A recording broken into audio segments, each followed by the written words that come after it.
嗨，欢迎回到99的沙巴漫游频道。那接下来要讲的事呢，是稍微有点敏感的，但是不得不讲，因为它是关乎到了沙巴的一个历史。其实西马的知名博主老罗来沙巴的时候就问过我一个问题：我们不是最聪明的人，为什么沙巴资源这么好，但是一直发展不起来？其实这个问题也是困扰了我非常久。为什么沙巴是从1970年代马来西亚最富有的邦，沦落成了现在马来西亚最穷的州，甚至呢被西马人嘲笑说东马人都是住在树上的。包括我们有很多的观众本来都说想要来沙巴看一下发展一下，结果呢被他们槟城的朋友吉隆坡的朋友劝退了。我也不知道西马那边的朋友们说了什么，无非就是沙巴落后啦，沙劳越落后啦，那边治安不好啦，发展不起来的啦。但是他们真的可能来都没来过，根本不知道这边的地产的投资回报率奇高，尤其做短租的。其实东马人呢也不会怎么理会的啦，因为这边其实遍地黄金啊，真的随便你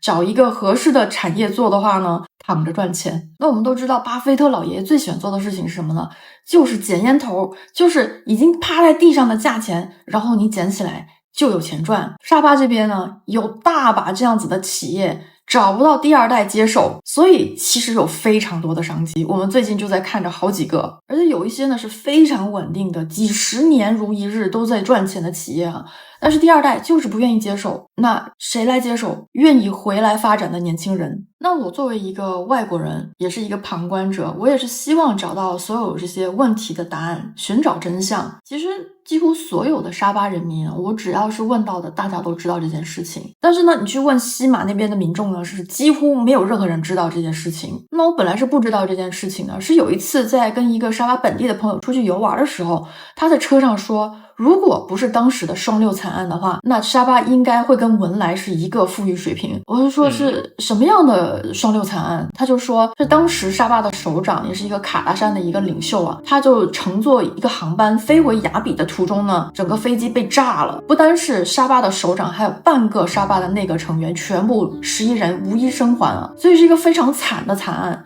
那是谁炸的呢？没有人知道。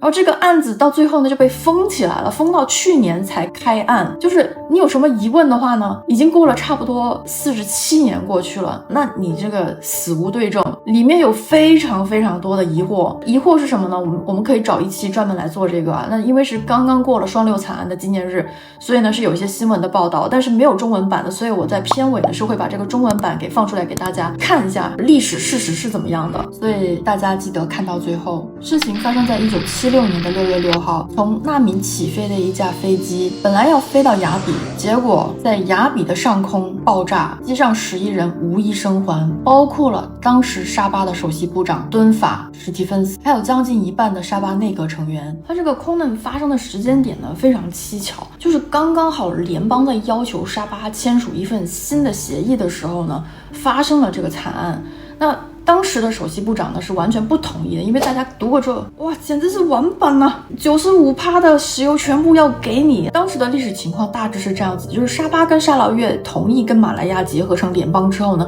它其实享有一定的特权的。本来是沙巴跟沙劳越跟马来亚呢，就西马呢是兄弟的关系，沙巴沙劳越还享有着石油开采的特权，而且当时石油作为黑金才刚刚兴起。大家才刚刚意识到这个东西非常值钱。那在1976年以前呢，沙巴跟沙劳越政府是100%享有本地产出的石油的，因为马来西亚70%以上的石油都在这两个州啊。那西马就觉得，不对哦，这个石油这么多的话，我不拿来发展一下也是。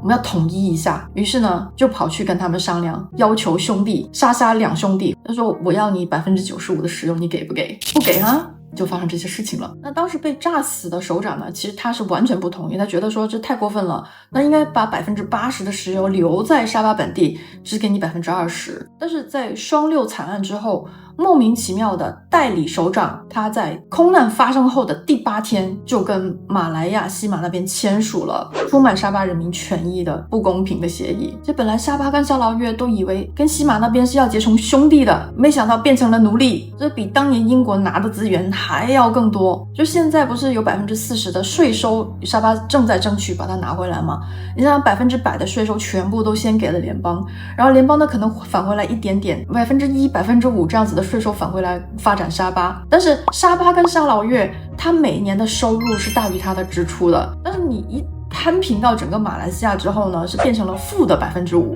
那这些钱去了哪里呢？我们也不知道。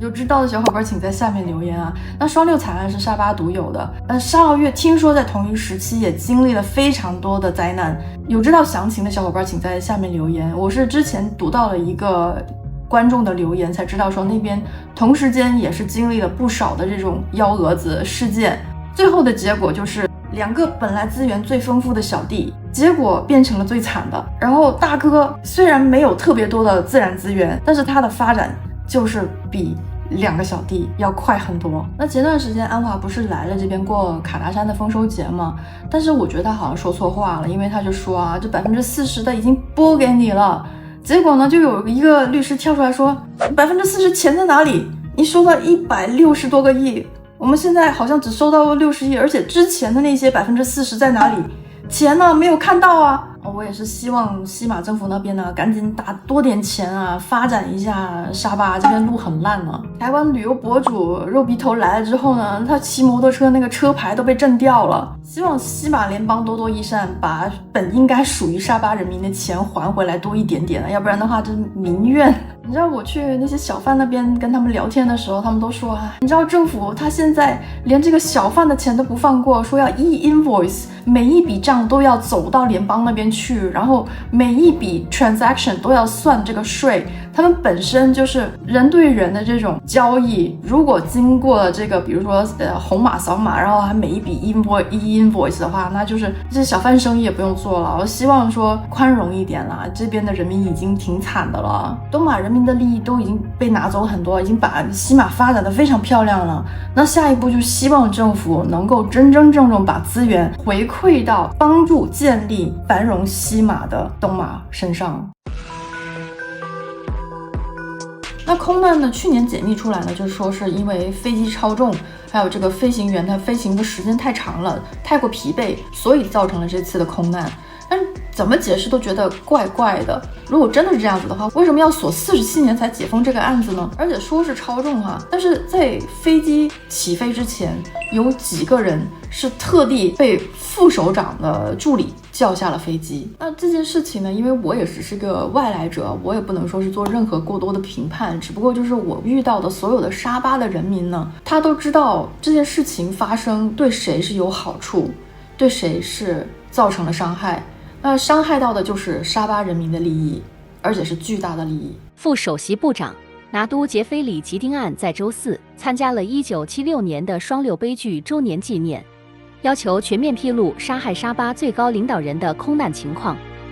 并对随后与马来西亚石油的交易提出质疑。他说，这场空难对国家石油公司有很大的好处。在新布兰飞机失事现场的追悼会上讲话，他说，这场48年前的悲剧夺走了时任首席部长的生命。敦法史蒂芬斯，他的内阁部长们仍然笼罩在阴影之中。对于沙巴来说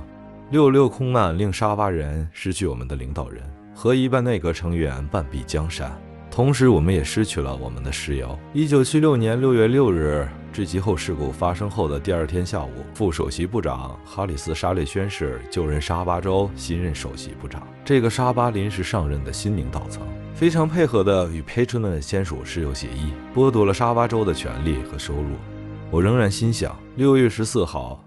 离领导人去世仅8天后，联邦他们又来要求沙巴政府签署协议，这说明该协议已经去世的领导人并没有签署，也不可能签署，也没有得到我们领导人的批准。直到今天，整件事仍然是个谜。每年我们来到纪念地，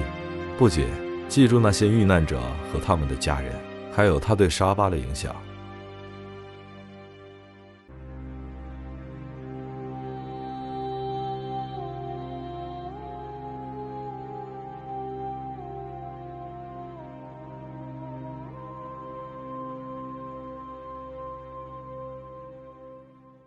沙插播一个30秒的公益小广告。自从我搬来沙巴之后呢，很多家长都在问我说，有没有一个夏令营可以让家长和学生都过来玩，顺便考察一下这边的学校。那其实西马那边有很多这样子的夏令营啊，沙巴这边是之前完全没有，现在有了，是由沙巴艺术学院举办的首个沙巴研学游，可以参观沙巴博物馆、沙巴大学水族馆、燕窝文化馆、沙巴美术馆，还可以在海上享受休闲时光。如果你想去浮潜就去浮潜，还可以了解本地的民俗文化和历史，参观雅比建国读中和崇正中学，体验用英语上课。报名的看海报。